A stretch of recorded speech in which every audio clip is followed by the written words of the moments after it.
The Baja coast has always had amazing waves. But when Ignacio Felix was growing up in Ensenada during the 1960s, surfboards were a rare commodity. No es como hoy ustedes en día aventarlos por todos lados. Nosotros de vez en cuando veíamos un americano llegar a Ensenada con una tabla en el techo. Felix was among a group of curious children who spent hours at the beach just sitting there on the sand watching the surfers catch waves. As he grew older, Felix's curiosity turned into a passion, and he became one of the original co-founders of the Baja Surf Club, which was the first official club in Mexican history. He remembers being totally starstruck when surfing legends he'd only seen on magazine pages came to Ensenada for a contest that he helped organize. Comienzan a llegar figuras como Mike Doyle, Mickey Muñoz, David Nueva, hasta Mickey Dora llegó. By the time Pete Torres first picked up a board in the 1970s, surfing was becoming more popular in Mexico, but it still had a stigma. He says that it was mostly associated with long hair, hippies, and drugs. Si tú le decías a tu mamá, voy a empezar a surfear, tu mamá, no, es un deporte de vagos, son marihuanos, o sea, era muy mal visto. Mexico has thousands of miles of coastline and several world-class surf spots. Thanks to these natural gifts, it also has a rich surf history, full of adventurers who discovered new waves and evangelized the sport down the country's Pacific coast. They also fought a federal government that didn't want them around. But that rich history is not well known.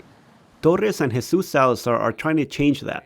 They started documenting the origins of Mexican surfing through a podcast and Instagram page called Memorabilia del Surfing Mexicano.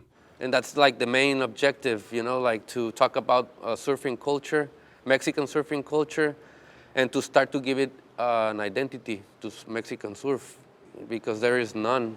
The project has taken them to famous beaches of Mazatlan, Guerrero, Oaxaca, and Nayarit. They've tracked down historic photographs and interviewed the pioneers of Mexican surfing. It's amazing to hold the history in your hands, Torres and Salazar say that one of the most important moments in Mexican surf history happened in 1970.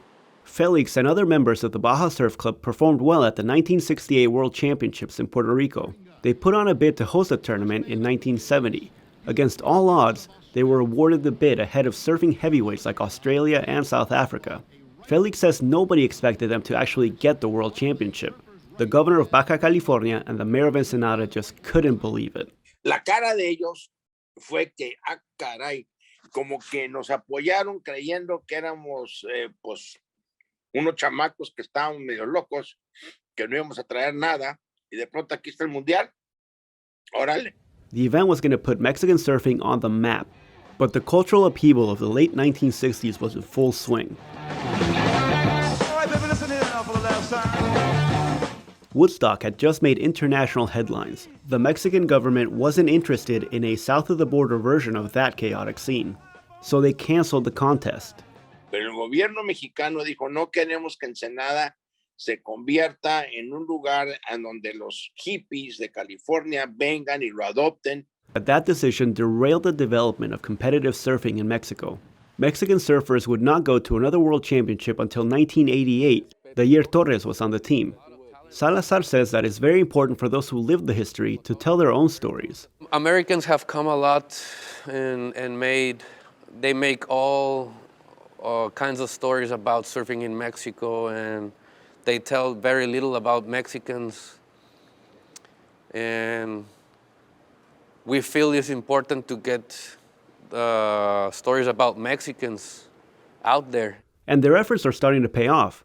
Salazar and Torres helped research an article on Acapulco surf culture for the latest edition of the Surfer's Journal. They see that collaboration with one of the biggest surfing magazines in the world as recognition of the important work that they're doing. Gustavo Solis, KPBS News.